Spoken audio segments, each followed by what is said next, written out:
खुद चला गया, घर में सामान भी नहीं है, खाऊंगी क्या? इसका सर सच में सांप ही है ये, जो सिवाय जहर उगलने के और कुछ नहीं कर सकता। ना जाने चाहता क्या ये अपनी ज़िंदगी से, हर वक्त बस बॉस बॉस बॉस करता रहता है। एक वक्त अगर इसका बॉस सामने आ जाए तो मैं तो उसकी नाक तोड़ दूँ। रायना जो अहमद और अरमान दोनों की बुराइयां किए जाए, खुद वो वक्त देखती रात के लिए खाना बनाने लगी, सिवाय अंडों के और कुछ नहीं था घर में। तभी इसीलिए कुछ बनाने का तब इसी से कुछ बनाने का सोचने लगी वो। अहमद वापस अरमान के घर चला गया। रात का खाना बन चुका था। अरमान जो परी को ज़बरदस्ती खाना खिलाने में मसरूफ़ था। मुझे खुद खाने दे, न जाने क्या क्या खिलाए जा रहे हैं मुझे। मैं खुद छानबीन करके चिकन खाती हूँ। परी जो अरमान को रोके जा रही थी, चिकन ही है कौन सा, अब इसमें से खजाना निकल जाना है, फिर छानना कैसा? चलो अब और खाओ, देखो जो पहले खाया था वो तो बेबी के लिए था, अब जो तुम खाओगी वो तुम्हारे लिए होगा। अरमान जो वाकई में परी का बहुत ख्याल रखने लगा था। अहमद को कम अज़ कम ये थोड़ी तसल्ली तो हुई थी।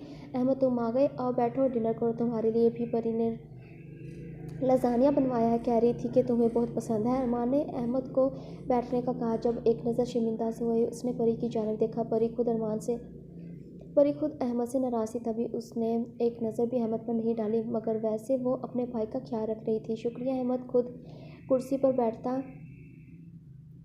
शुक्रिया अदा किए खाना खाने लगा। सब ठीक है, मेरा मतलब कि बेबी वगैरह? अहमद जो बातों बातों में असली बात पर आ ही गया। हाँ सब ठीक है, बल्कि हमने कुछ सोचा है। देखो तुम्हारी बहन तो बिल्कुल सेट हो चुकी है, मुझसे शादी होगी, उसका हमारा बच्चा भी होने वाला है, लेकिन तुम्हारा क्या? अब लोग क्या कहेंगे कि बड़ा भाई वैसे ही बैठा, छोटी बहन के बच्चे भी हो गए, इल्ज़ाम तो मुझ पर ही आएगा कि जीजे ने नौकर बना कर रखा हुआ है इसे, तो इस वजह से हम तुम्हारी शादी करवाना चाहते हैं। बताओ कोई लड़की पसंद है या फिर किस किस्म की लड़की तुम्हें चाहिए, उठवा लेते हैं इसे। अरमान को अहमद की शादी की बात करने लगा, जब अहमद अचानक से शौक के बायस उसे खांसी आना शुरू हो गई। शादी? लेकिन मुझे नहीं करवानी, मेरा मतलब कि अभी इतनी जल्दी मुझे जिम्मेदारियों के बोझ तले नहीं दबना। अहमद अब कैसे बताता कि अरमान से पूछे बगैर वो तो खुद ही शादी भी करके बैठा हुआ है, वो भी खुद से उम्र में बड़ी लड़की के साथ। लो जी, कौन सा तुम्हारी शादी किसी मोटी लड़की से करवाने लगे हैं हम, जो तुम इसके बोझ को उठा नहीं पाओगे। अरमान जो खुद की बात पर खुद ही हंसना शुरू हो गया, जबकि परी और अहमद बिल्कुल खामोश थे। मजाक था, हंस लो। अच्छा चलो ठीक है, मैं तुझे रिश्ता दिखा देता हूँ, जो भी पसंद है लड़की बता देना, मैं इसी से तुम्हारी शादी करवा दूँगा। वैसे भी अच्छा है, तुम्हारी बीवी आ जाएगी तो थोड़ी मेरी बीवी की भी मदद हो जाया करेगी, थोड़ा ख्याल रख लिया करेगी उसका। अरमान जिसे इस बात से भी अपना ही मतलब दिखाई दे रहा था।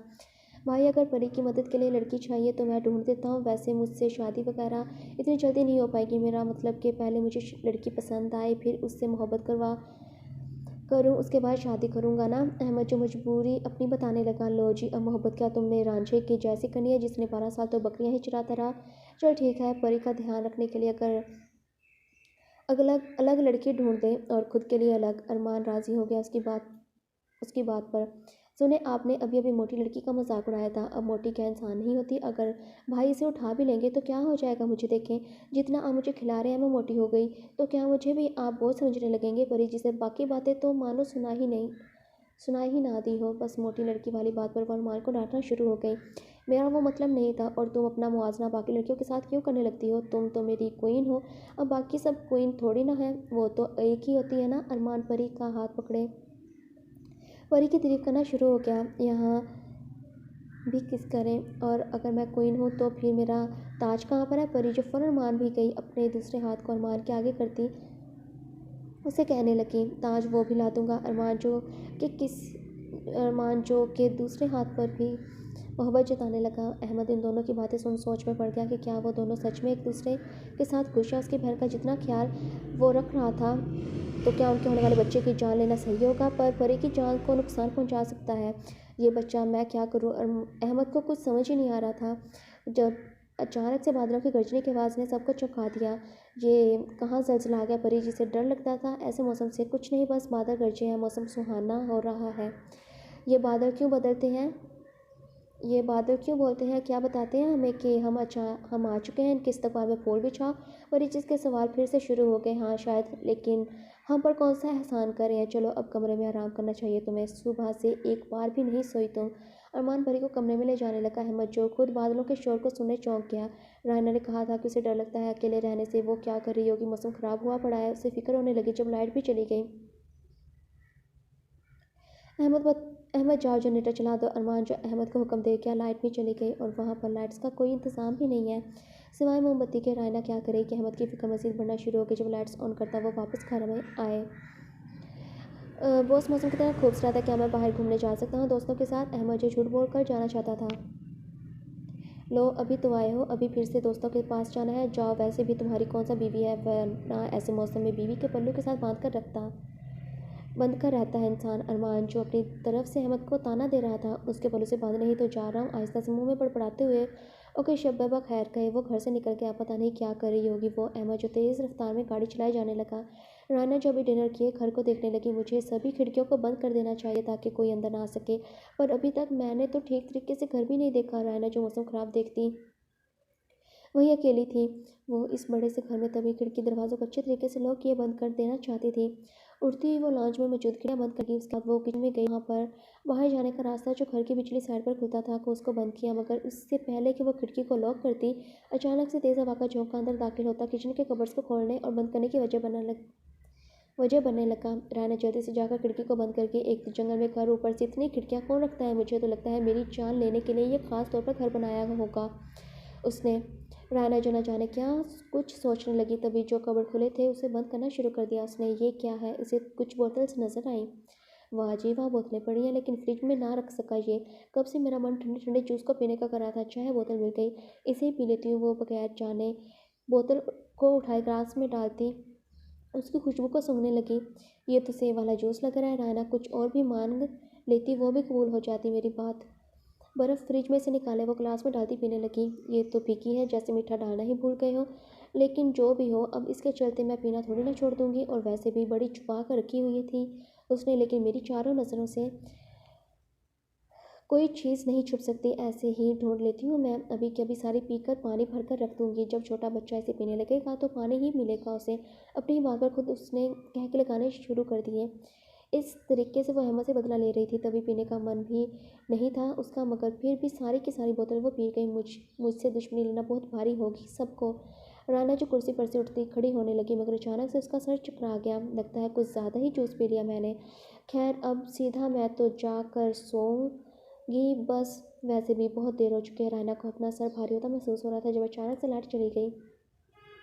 इसे क्या हुआ? अब मैं क्या करूं? मेरे पास तो मेरा मोबाइल भी नहीं है। रायना जो शदीद घबरा चुकी थी, उसे कुछ भी दिखाई नहीं दे रहा था। हर तरफ सिर्फ अंधेरा छाया हुआ था। जब वह किचन में से माचिस को उठाए जला गई।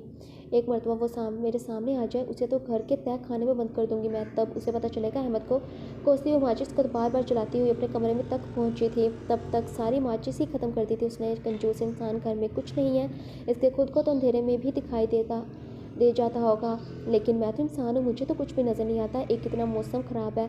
दरवाजे के पास से बेड तक उसे अंदाज़न ही चल कर जाना पड़ा था, मगर कैसे हवा में हाथ किए वो छोटे छोटे कदम लिए आगे बढ़ने लगी। वो बहुत ही आराम से चल रही थी जब अचानक से बादल गरजने, वीरान जगह होने की वजह से कुछ ज़्यादा ही गुजरने लगे। वो जिसके शोर को सुनती राना तेज़ी से आगे बढ़ी, मगर बेड के साथ टकराती ज़मीन पर गिर के बेहोश हो गई। अहमद मुसलसल गाड़ी चलाए घंटे में पहुंच सका था। बारिश जो अलग से शुरू हो चुकी थी। अहमद गाड़ी से बाहर निकले, घर के अंदर चला गया। राना का नाम लिए वो उसे पुकारने लगा, मगर बदले में वो कुछ भी नहीं कह रही थी। मोबाइल की लाइट जलाए वो हर जगह से तलाश करता, सबसे आखिर में अपने कमरे में लौटा, जबकि सबसे पहले कमरे में ही इंसान जाता है किसी को तलाश करने। रायना जो ज़मीन पर बेहोश पड़ी थी को देखता वो मोबाइल ज़मीन पर ही गिराता, रायना को उठाए बिस्तर पर लिटा गया। इसे क्या वजह ज़मीन पर क्यों पड़ी हुई थी? बेहोश कैसे होगी? किसी का दिल, कहीं दिल का दौरा तो नहीं पड़ गया? जल्दी से अहमद उसकी चेक करने लगा। शुक्र है कुछ नहीं हुआ, पर बेहोश क्यों हो गई? कहीं ठंड की वजह से तो नहीं? हाँ, फिल्मों में दिखाया जाता है कैसे बेचारी हीरोइन ठंड से बेहोश हो जाती है, फिर डॉक्टर एक ही हल बताते हैं उन्हें सही करने का। अब क्या मुझे भी वही करना पड़ेगा? हमें जो फिल्म्स भी इस किस्म की ही देखा करता था, वो कौन सी बात कहाँ जोड़ रहा था? ठंड का मामला कहाँ से हो सकता है? वो कौन सा घर से बाहर बेहोश पड़ी हुई थी, कमरे में गिरी हुई थी वो, मगर वो फिर भी क्या सोच रहा था? अब मैं इसे ही सही करने के लिए ऐसे कर रहा हूँ, मुझे वो एतराज़ नहीं कर सकती। अहमद जो खुद को यूँ साबित कर रहा था जैसे कि सच में वो रायना पर एहसान ही कर रहा हो।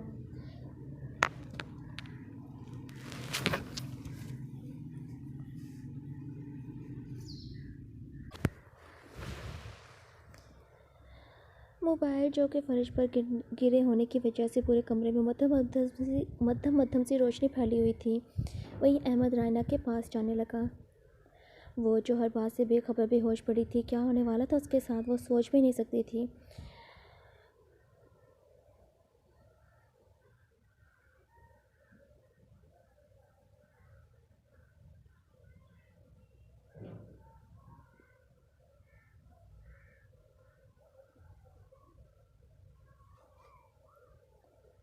रायना को छोड़ वो जाकर मोबाइल को उठा गया। अरमान की कॉल थी। अरमान सर, मेरी सौतन क्यों बन गया है? पहली मरतबा अहमद को अरमान की कॉल का आना बहुत बुरा लगा था। जी बॉस, क्या हुआ? बेजारे से उसने फ़ोन उठाया। तुम कब तक वापस घर लौट रहे हो? अरमान का पहला सवाल यही था। वो उस वक्त का मुझे कुछ अंदाज़ा सही से नहीं है। रायना की जानिब देख के अहमद अपनी तरफ से बताने लगा। क्यों, ऐसा भी कौन सा काम करने लगी हो तुम? खैर, जब भी वापस लौटो तो साथ कप केक लेते आना। अरमान ने असली मकसद बताया कॉल करने का। बॉस, इतनी रात को ख़राब मौसम में कप केक कहाँ से मिलेंगे? बेकरी बंद हो गई होगी। तो हमारे लिए कब से ये असूल होने लगे, जिस बेकरी से ख़रीदनी हो तोड़कर चले जाना और ले आना। अरमान, जिसके लिए कुछ भी मुश्किल नहीं था। अच्छा ठीक है। अहमद जो हामी भर के है, ठीक है, फिर जल्दी आ जाना। अरमान ने कॉल काट दी। जब अहमद रायना को देखे, लगता है जल्दी जल्दी काम निपटाना पड़ेगा मुझे। वो भी अभी वही करने का इरादा रखता था। रायना का बेहोश होना उसके लिए बड़ी मुश्किल पैदा करने वाला था, क्योंकि अगर वो होश में होती तो यकीनन अगले 10 सालों तक भी खुद में इतनी हिम्मत जमा नहीं करनी पानी थी जो अहमद को खुद के करीब आने दे सकती। बस कह दिया तुम्हारे भाई को, अब जब वो वापस घर लौटेगा तभी कप केक्स आ सकते हैं, तब तक तुम सो जाओ। अरमान जो परी को सुलाना चाहता था। मुझे नहीं सोना, दोपहर को सो जो लिया था। हम ऐसे करते हैं, कोई फ़िल्म देखते हैं। परी, जिसे नींद बिल्कुल नहीं आ रही थी, इसने अरमान के साथ फ़िल्म देखने की फरमाइश की। हाँ, क्यों नहीं, तो किस किस्म की फ़िल्म देखना चाहती हो? वैसे मियाँ बीवी तो अलग किस्म की फ़िल्म देखना पसंद करते हैं। अरमान, जिसके मन में फिर से लड्डू फूटने लगे थे जब परी मुंह बनाती। मुझे ना ही कोई भूत देखने हैं, ना ही चमगादड़, ना पानी वाली मछली या फिर जाले वाला आदमी। परी जो फिल्म्स की अच्छी खासी बेइज्जती कर रही थी। वो चमगादड़ नहीं, वैम्पायर होते हैं। अरमान ने बीच में टोका था जब परी हाथ से इशारा करती। मैं सोच रही हूँ, मुझे सोचने दें। हाँ, मुझे ऐसी फ़िल्म नहीं देखनी, बल्कि मैं तो वो देखना चाहती हूँ। क्या नाम था उसका? परी जो दिमाग पर ज़ोर देती हुई याद करने की कोशिश करने लगी। मेरी पसंद की फ़िल्म। अरमान जो एक्साइटेड हुए बोला। नहीं, वो क्या थे? हाँ, बारबी गर्ल्स वाले कार्टून, मुझे वो देखने हैं। परी जो इतना सोचने के बाद आई भी तो कार्टून पर उसकी जो उम्र थी तब यही तो पसंद होती है। क्या अब रंग बिरंगी गुड़िया को देखोगी तुम? अरमान ने अजीब सा मुँह बनाया। हाँ, तो मुझे पसंद है, बड़ा मन करता है मेरा जब बावर्चन आपी की बेटी उसके जिक्र किया करती थी। मुझे प्लीज़ मुझे दिखा दें। अरमान का बाजू पकड़े हुए मिन्नत करने लगी। अच्छा ठीक है, दिखा देता हूँ। अरमान जो टीवी पर उसे फ़िल्म मंगवा कर दे गया। वह परी कुशन को गले लगाती बड़ी बड़ी आंखें के कार्टून को देखने लगी। पर अरमान बोर हुए कमरे से बाहर जाने लगा था जब परी उसका हाथ पकड़े रोकती। आप भी बैठे ना मेरे पास, मैं किससे बहस करूंगी? उसे देखकर परी जो अरमान के लिए जगह बना गई। अरमान उसके करीब बैठ गया। छोटी उम्र की लड़की से शादी करने के कुछ नुकसान भी होते हैं, जिसमें से सबसे बड़ा वाला नुकसान कार्टून देखने थे। अरमान जो उन्हें देखने से बेहतर सो गया। पहली मरतबा उसे जल्दी नींद आ गई थी जब परी की तो नींदें ही उड़ चुकी थी खुशी से। अरमान बोस को इस वक्त कप केक मंगवाने याद आए। एक साइड से तो मुझे शादी करने का कहे जा रहे हैं, वहीं अब जब मैं अपनी प्यारी सी बीवी के साथ वक्त गुजारने लगा हूँ तो तंग करने लगे। एक तो बेचारी वो बीमार हो गई या न जाने क्या हो गया मेरी तितली को। अरमान अहमद, जिसका ध्यान फिर से राना की जानिब गया था, एक मरतबा फिर से वो उसके करीब हुए, उसे पाँव से पकड़े, हल्का से नीचे खिसकाता।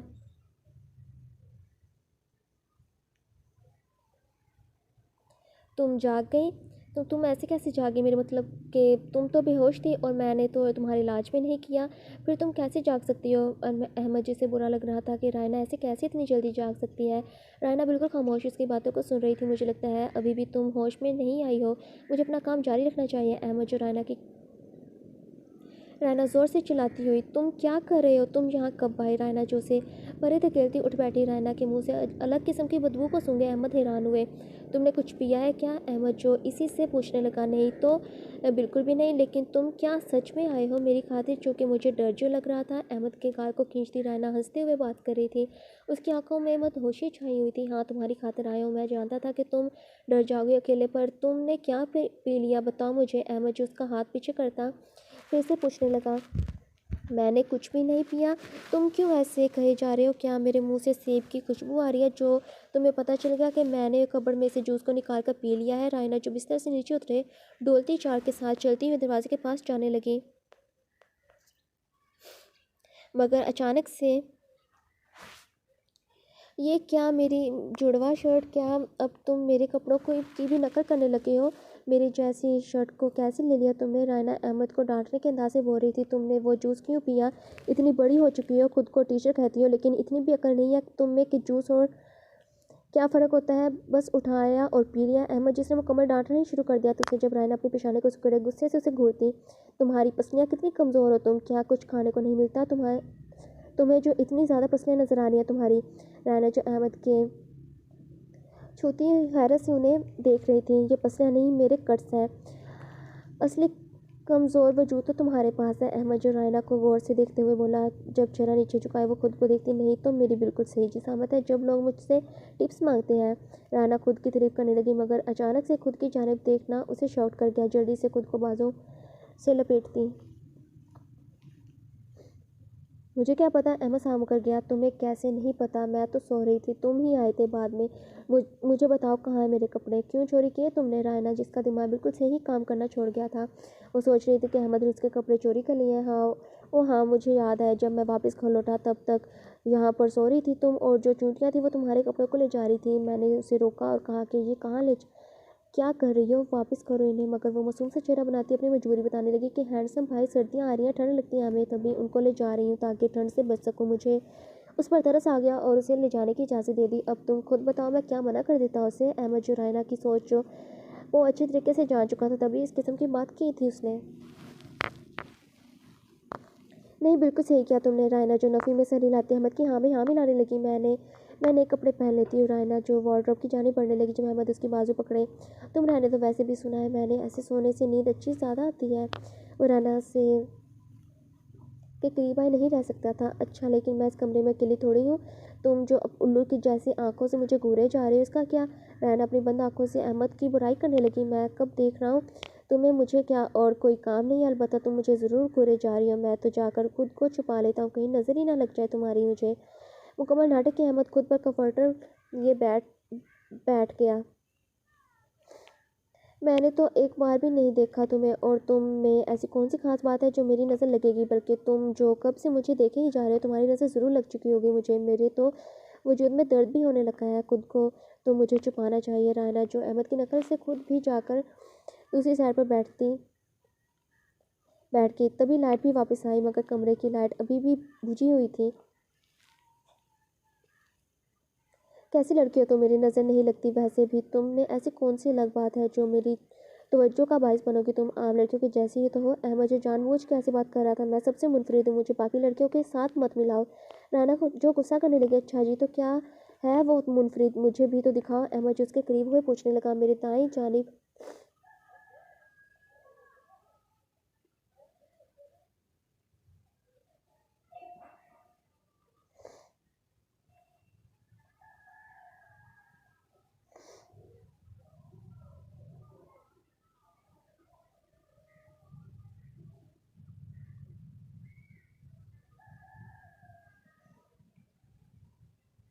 वो होश में नहीं थी। तभी अपनी ज़िंदगी के सबसे बड़े डर से वो आज मिल चुकी थी। वो डर जो उसे अभी तक शादी नहीं करने दे रहा था। उसने तो सोच भी लिया था कि उसकी सारी ज़िंदगी यूं ही गुजरने वाली है, पर अहमद जिसे कि उसकी ज़िंदगी में दाखिल हुआ था वैसे उसकी बीमारी को भी ख़त्म कर दिया था। रायना जैसे पहले से अहमद जो उसे अपनी बीवी होने का हक दे चुका था, वो सिर्फ उसकी बन चुकी थी। सुबह के 9 बजे अहमद जो 4 बजे तो सो पाया था, वहीं एसी को बंद करना वो भूल ही चुका था। एक ही जगह वो दोनों सोए हुए थे। रायना का सर अहमद की बाजू पर था, मगर खराटों की आवाज़ अपने कानों में पड़ती सुन अहमद की आंख खुल गई। ये बकरी हमारे घर क्या करी है? वो आंखें बंद किए बड़बड़ाया, मगर अपने करीब से आ रही आवाज़ पर ध्यान दिया उसने आंखों को खोल लिया। रायना खराटी ले रही थी, उसे ऐसी भी आदत है। अहमद जिसकी हंसी छूट गई मगर बामुश्किल से खुद को संभालता। कितनी प्यारी है ये, मेरी सोच से भी बढ़कर ऐसे नाटक करती रहती है। मुझे कुछ महसूस नहीं होता। अगर हम एक हो गए तो पहाड़ टूट जाएगा। क्या हो गया? कैसे सुकून मिल रहा था उसे? एक अच्छी ज़िंदगी गुजारने के लिए आपके साथी की हर हरकत पर हाथ देना बहुत ज़रूरी हो चुकी है। मैं तो अब बिल्कुल भी नहीं छोड़ूंगा। ऐसे मजीद से रायना से और ज़्यादा मोहब्बत हो चुकी थी। मजीद ज़ोर से वो उसे गले लगाता लेट गया। जब रायना यूँ किसी के दबाव को महसूस करती अपनी आंखों को खोल गई। मुझे सोने दो, वो बेजार सी हुए अहमद को पीछे करती उसकी जानिब लेट गई। जब अहमद भी उसे पीछे से गले लगाता तो सो जा, मैं कौन सा रोक रहा हूँ। वो तो वैसे ही अच्छे मूड में था।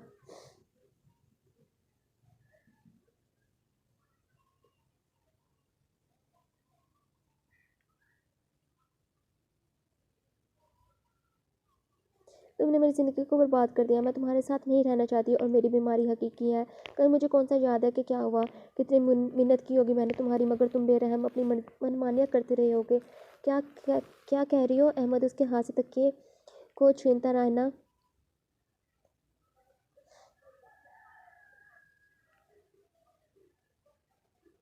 किसकी कहाँ लगी? अरे नहीं, देख देख लो, तुम्हारी वजह से मैं कपकेक ले जाना भूल गया। मैंने तो तुमने तो मेरे सभी कामों को ही रोक दिया। राना को पीछे किया अहमद जाकर मोबाइल उठाए, कॉल उठा गया। कहाँ पर हो तुम? अहमद लगता है कपकेक खुद बनाने लग गए हो। अरमान जिसने तंज किया। बोस वह दरअसल कल मौसम ही इतना ज़्यादा ख़राब था, मैं बाहर ही ना निकल सका, तभी दोस्तों के पास ही ठहर गया। रायना जो अहमद की बातें गौर से सुन रही थी, अब तो मौसम ठीक है ना, जल्दी से कपकेक्स लेकर आ। और वो केयर टेकर का क्या बना?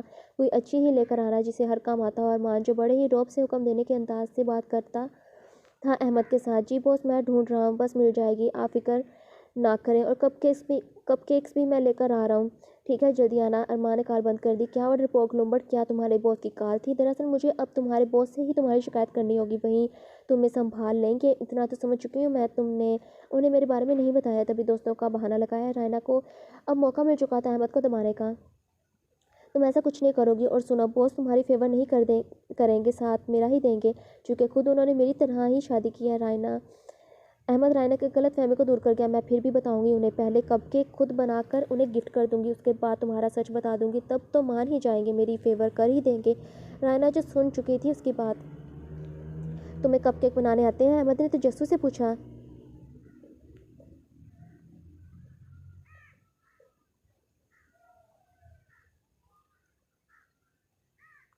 हाँ, मुझे वो सब कुछ आता है, इतनी दुनिया में रेसिपीज़ नहीं जितनी मुझे बनानी आती हैं, बल्कि अल्फ्रुद अल्फ्रादू पास्ता भी पता है, उससे मैंने ही तो पहली मर्तबा बनाया था, जो मशहूर हो गया। रहना जो कुछ ज़्यादा ही हमेशा बढ़ चढ़ कर बात करती थी। तो ठीक है, फिर पहले क्यों नहीं बताया? तुम जल्दी से कपकेक बनाओ, उसके बाद तैयार हो जाओ, केयर टेकर बनकर तुम मेरे साथ चलोगी, तुम्हें इस घर में ले जाने का वाहिद रास्ता यही है। अहमद के दिमाग में प्लान आ चुका था।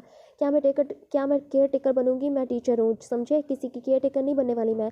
राना जो साफ मना करगी, मैडम जी अगर अब तुम ना गई तो बॉस मेरी दूसरी शादी करवा देंगे, सौतन को बर्दाश्त कर लोगी? अहमद की बात रायना का दिल धड़काने का सबब बनी थी। जैसे कुछ बुरा लगा हो, क्यों क्यों तुम क्यों क्यों कर क्यों नहीं कर रहे? मुझसे शादी की है तुमने? मैं मैं बताना चाहता था पर मजबूर हूँ। बॉस को बताए बगैर मैंने ज़िंदगी में पहली मर्तबा कोई फ़ैसला लिया है। वो मेरे साथ ऐसा कैसा सलूक करेंगे मुझे नहीं मालूम, इस वजह से आहिस्ता आहिस्ता मैं उन्हें बताऊंगा, तब तक तुम्हें केयर टेकर बनकर जाना पड़ेगा। अब जल्दी से उठो और तैयार हो जाओ, ये गलत है मुझसे, तुम्हारे लिए ऐसा नाटक नहीं होगा। रायना जो फिर से मना करके, ठीक है, फिर तुम्हारी सौतन को यही तुम्हारे पास लेकर रख देता हूँ, एक दूसरे के बाल नोचते रहना, मेरा क्या है, मुझे तो दो दो बेगमों से खिदमतें करवाने का मौका मिल जाएगा। अहमद भी रायना को धमका रहा था। मुझे खाना बनाने का शौक है, वैसे भी तुम्हारी शिकायत तुम्हारे बॉस को लगानी है, इस वजह से मैं जाऊंगी। राना राजी हो चुकी थी, मगर वजह कोई और बनाकर। अहमद रायना को अपने बॉस के घर ले जाने वाला था, मगर पहचान बदलकर वो रायना के अलावा किसी और को अपनी ज़िंदगी में शामिल नहीं करने वाला था।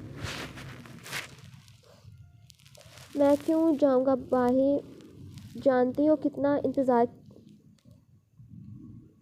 आज तो मौसम बड़ा सुहाना है, मन कर रहा है अपनी बेगम का हाथ पकड़ूं, पूरे शहर को घूम लूं। लोगों की बीवियां जो शौहरों के पीछे खुद पड़कर बाहर घूमने जाती हैं, और एक मेरी बीवी देख लो जिसकी मिन्नतें ही मैं करता रहता हूँ, मगर फिर भी नहीं मानती। बड़ी ही बोरिंग बीवी है मेरी। सलार जो फ्रेश हुए कमरे में आया था, मगर आलिया वहाँ पर मौजूद नहीं थी। अब मेरी बेगम कहाँ पर चली गई? एक तो ये बड़ी अजीब है, कहीं पर भी चली जाती बगैर बताए, बेचारी को लगता है कुछ ज़्यादा ही फूल लगी है भूख लगी है। सलार वार्डरोब में से कपड़ों को निकाले, पहनता अपने बालों में वैसे ही पेशानी पर बिखेरे, खुद भी कमरे से बाहर निकल गया। अपनी बीवी को कहाँ वो खुद की नज़रों से दूर रख सकता था? होटल के नीचे रेस्टोरेंट था जहाँ पर लोग नाश्ता वगैरह किया करते थे। सलार जो आलिया को लोगों के बीच तलाश करने लगा, कहाँ पर गई ये वो, खुद से बड़बड़ाती चारों तरफ देखने लगा, मगर अपनी बीवी के हंसने की आवाज़ उसने उसकी तवज्जो को खींचा था। वो किसी से हंसकर बात कर रही थी। सलार ने दाएं जाना मुड़कर देखा, मगर आलिया को किसी और शख्स के साथ हंस कर बातें करते देख उसे वो आगों गोला हो गया। Good morning. आलिया के पास जाए वो उसके कांधे पर हाथ रखते उनका ध्यान अपनी जानिब खींच गया। फुर्सत मिल गई तुम्हें? मैंने तो 2 कप कॉफ़ी भी पी ली इतनी देर में, उससे ही पेट भर गया मेरा, और अगर ये ना होते तो बोर भी बहुत ज़्यादा हो जाना था मैंने। आलिया जो सलार को डांट लगाने लगी। ये कौन है? सलार जिसे अच्छा नहीं लगा था कि कोई उसकी बेगम के साथ बात भी करे, खासतौर पर कोई मर्द।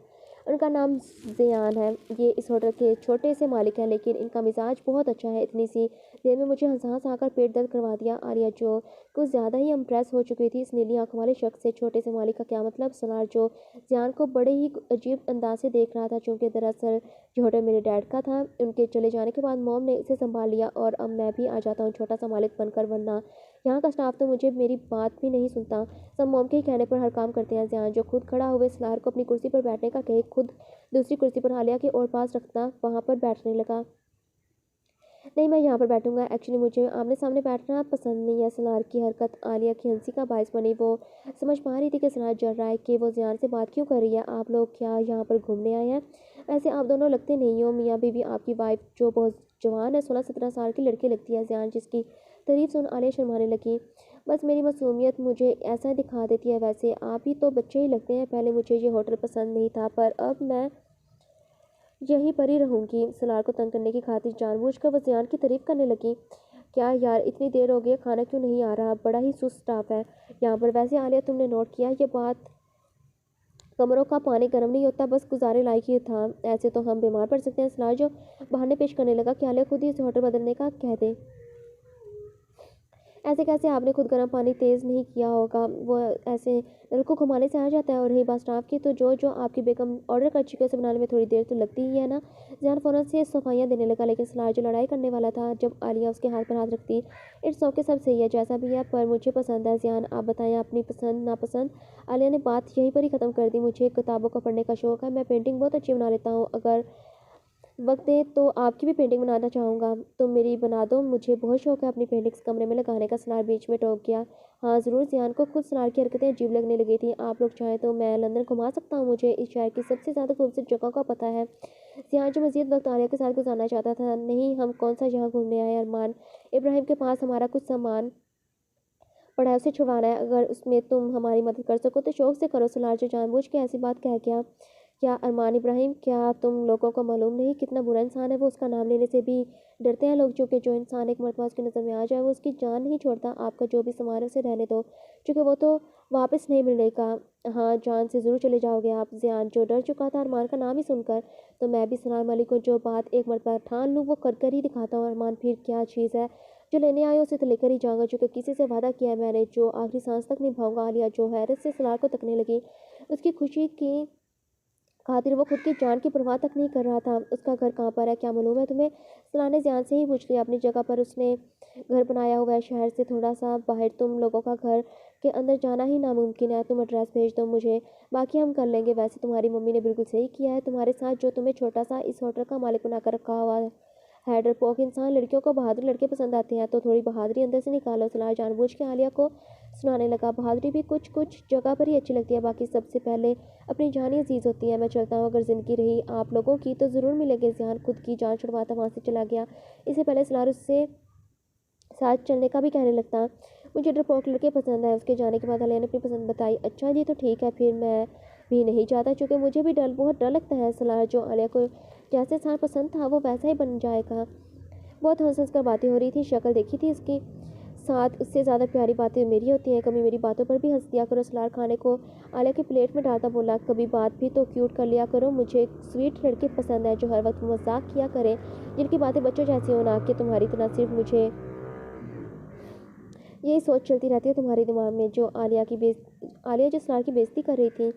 मैं तो तुम्हारे लिए वैसा बना था, वरना हकीकत में तो बहुत क्यूट इंसान हूँ मैं। सलार जो साफ साफ झूठ बोल रहा था। तुम्हारी क्यूटनेस भी कभी मुझे नज़र नहीं आई, लगता है मुझसे शर्मा कर दुपट्टा ओढ़ लेती है। आलिया तंज करने लगी। ठीक है, अब मेरी बातों पर हंसना मत। उसने एड्रेस भेज दिया है, खाना जल्दी खाओ, फिर इस एक अहम काम को भी जल्दी ख़त्म करें हम। सलार जो परी को लाने जा रहा था। चलो मेरी जान, जल्दी से अब बाहर आ भी जाओ। इतनी देर में तो मैं अमेरिका घूम कर आ जाऊँ, जितनी देर तुम सिर्फ कपड़े पहनने में लगा रही हो। काजिम जो खुद सफ़ेद कुर्ता शलवार पहने कब से ताने का इंतज़ार कर रहा था। ये कौन सी चीज़ मुझे पहनने के लिए दे दी है? इसे पहनते कैसे हैं? लगता है थान काटे बगैर कपड़ा पकड़ा दिया मुझे, कि मैं जैसे मर्जी बस खुद पर लपेट लूँ। तानिया जो बाथरूम से बाहर निकली थी, उसे साड़ी पहनने के लिए काजिम ने दी थी अपनी शादी के दिन। काजिम तानिया को साड़ी में देखना चाहता था। मैडम जी, ये बरतानवी साड़ी है, जानता हूँ इसकी कीमत जानती इसकी कीमत क्या है, और जब तुम इसे पहनोगी तो क्या शान बढ़ जाएगी इसकी। इधर आओ, मैं पहना देता हूँ तुम्हें।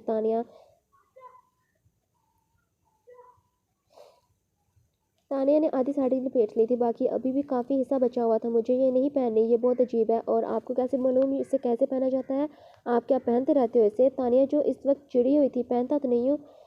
हाँ, मगर पहनाता ज़रूर रहा हूँ, तभी आता है मुझे। अपने दांतों में वो साड़ी का पल्लू लपेटे तानिया के गिर्द गोल गोल लपेटने लगा। किसको पहनाते रहते हैं आप? तानिया जो गुस्से से पूछने लगी। लड़कियों को। और किसे? काजिम साड़ी का पल्लू तानिया के कांधे पर लगाए पिन लगाए बोला। कौन सी लड़कियां? कितनी लड़कियां आ चुकी हैं आपकी ज़िंदगी में? बस तुम 7वें नंबर वाली लड़की हो जिसे साड़ी मैंने पहनाई है। काजिम भी तानिया को मजीद तंग करने लगा। और मुझसे पहले 6 लड़कियां कौन थी? बताएं मुझे, किन किन की ज़िंदगियों में आफत मचाते रहे हैं आप? तानिया जिसका नाटक शुरू हो गया। इन्हें पहनाई ज़रूर है, लेकिन ये साड़ी उतारूंगा सिर्फ तुम्हारे ही। जब 15 साल का था तब कोई काम न मिलने की वजह से मैं कपड़े की दुकान पर लग गया। वहाँ पर लड़कियों को साड़ी पहना दिया करता था बस। अब खुश। वैसे सुना है मैंने मोहब्बत में ये जलन का होना उसकी पहली निशानी होती है। तो कहीं मेरी साली साहिबा को मुझसे मोहब्बत तो नहीं हो गई? काजिम जो ताने को तंग करने लगा। ऐसी कोई बात नहीं है, बस मैं वैसे ही पूछ रही थी। और ये साड़ी क्या पहन पहन भी हो गई? तुम ऐसे ही बहुत खूबसूरत लग रही हो। और वैसे भी बाहर लोग ही कितने हैं होंगे? 2-4 किराए की आंटियां, मैं और तुम मौलवी साहब। बस अब बैठो, मैं तुम्हें तैयार कर देता हूँ। ड्रेसिंग टेबल के सामने वो उसे बिठाता बनाओ सिंगार तक खुद करने लगा। आपकी वो प्यारी सी कज़न लिसा भी तो है, अगर मुझे नजर लगा दी तो। वो खुद डरने लगी थी जब काजिम काजल अपनी उंगली पर लगाए। उसकी कमर काला टिक्का लगाता। अब नहीं लगेगी किसी की भी नज़र। और किसी ने मेरी बेगम को आंख भर कर देखने की कोशिश भी की तो मैं इसकी आंखें निकाल लूंगा। काजिम की बात सुन तानिया हंसने लगी। अब चलो, भाई ने कहा है हमारा बाजू तानिया की जानिब किए। काजिम ने उसे पकड़ने का कहा। ने कहा आप अपनी मर्जी से कर रहे हैं, मैं तो मासूम हूँ ना, मेरा कोई नहीं है, तब भी फ़ायदा उठा रहे हैं आप मेरा। तानिया जो खुद को मासूम साबित कर रही थी। हाँ, तभी तो मैं तुम्हें अपना बनाना चाह रहा हूँ, ताकि तुम खुद को अकेले ना समझो।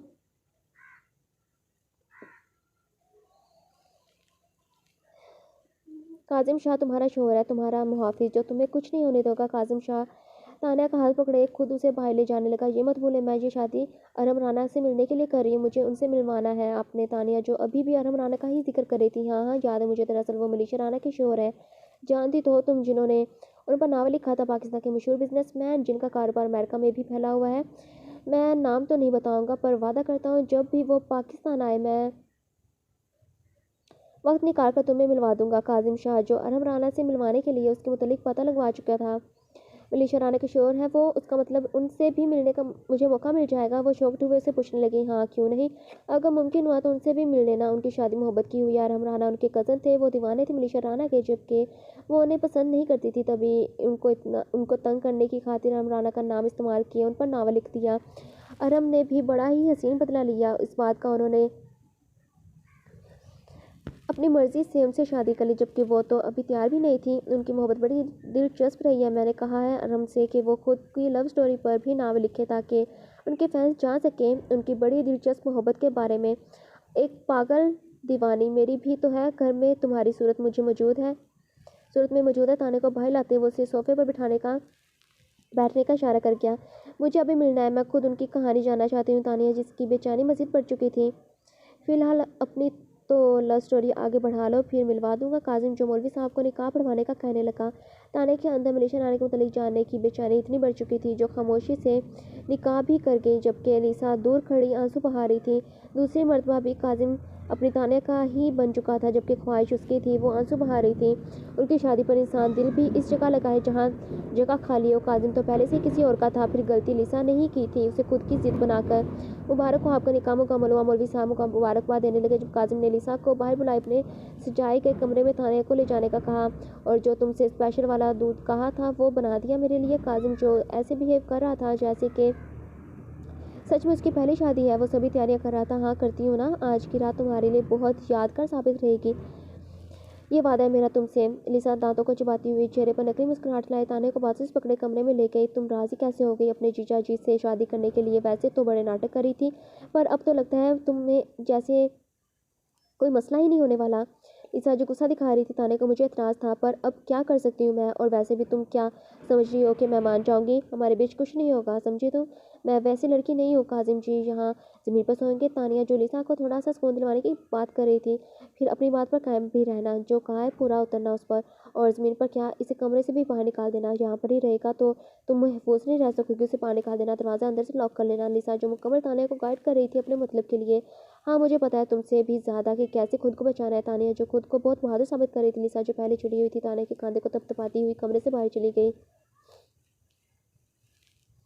अच्छा हुआ, कम से कम थोड़ा तो फ़ायदा हुआ। ओ बेवकूफ़ लड़की के जिता जाने का। मुझे अब देखना तुम पियोगे मगर इसके बाद खुद से इख्तियार खोए तुम मेरे पास ही चढ़कर ना आओगे, क्योंकि तुम्हारी कम अकल बीवी तो तुम्हें कमरे से बाहर निकाल देगी। लिसा जिसके इरादे बेहद खतरनाक थे किचन में जाए वो नशे की दवा मिलाती काजिम के लिए। सब मेहमानों को पैसे दिए, काजिम घर से निकलता बड़े ही एक्साइटेड हुए अपने कमरे में जा रहा था जब लिसा उसे रास्ते में रोकती। रुको मेहरबानी, इतनी जल्दी जल्दी कहाँ जा रहे हो? ये तो पी लो, जैसे कि एक रस्म नहीं होती जो साली साहबा करती है, पर आज तुम्हारी आशिक वही रस्म करेगी। बस बदले में मुझे पैसे नहीं बल्कि तुम्हारा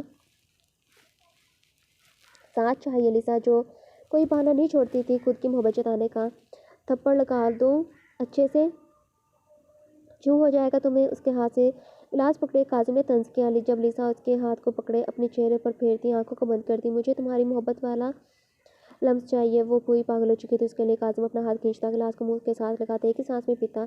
पकड़ो मेहरबानी तुम्हारी इसके लिए, अब निकलो यहाँ से। वो तो सोच रही थी कि कमरे में जाकर वो उससे पिएगा, पर गुस्से में आकर वो वहीं पर ही पी गया। काजिम अपने कमरे की जानिब जाने लगा जब लिसा उसे आवाज़ लगाती। जब उम्मीदें टूटती हैं तो बड़ा बुरा लगता है। वो तंज करने लगी। काजिम को सिर से घूरता कमरे में दाखिल हुआ, अंदर से दरवाज़ा लॉक कर गया। तानिया जो पिंस को निकालती साड़ी उतारने की कोशिश कर रही थी। काजिम को देख वो मुंह बनाती, बिस्तर उठाए वो कमरे से बाहर जाए। बिस्तर उठाए कमरे से बाहर जाए। तानिया बड़े रोब से हुक्म जता रही थी, मैं क्यों जाऊंगा बाहर? जानती हो कितना इंतजार किया मैंने इस दिन के लिए, जब तुम और मैं और ये सब होगा। काजिम जो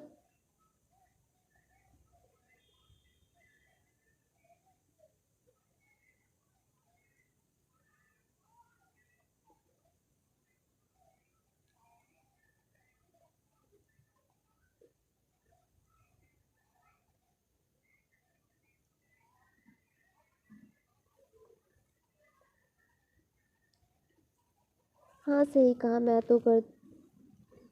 तानिया जो बिस्तर के करीब पहुंचने ही काजिम दर्द से चिल्लाते हुए काजिम ने उसे जोर से बिस्तर पर गिराया। जब काफ़ी ऊंची बेड की टूटने की आवाज़ पूरे घर में गूंज गई। इतनी कमज़ोर लकड़ी का था, ताने के गिरने से ही टूट गया। ताने शॉक्ड हुए, वही काजिम उससे भी ज़्यादा शॉक्ड हुआ। वही लिसा जो कब से उनके कमरे के बाहर इंतज़ार कर रही थी काजिम के निकलने का, मगर बिस्तर के टूटने की आवाज़ ने उसे सदमे में डाल दिया। जो दवाई मिक्स करके काजिम को पिलाई उसका असर बिस्तर पर निकाल दिया उसने। जबकि तैयार मैं थी, इंतज़ार मैं कर रही थी इसका। छोटी लड़की मुझे क्या कुछ कह रही थी, मगर अंदर क्या कुछ कर रही है। छोड़ूंगी नहीं इसे मैं। वो पागल हुए जा रही थी गुस्से से।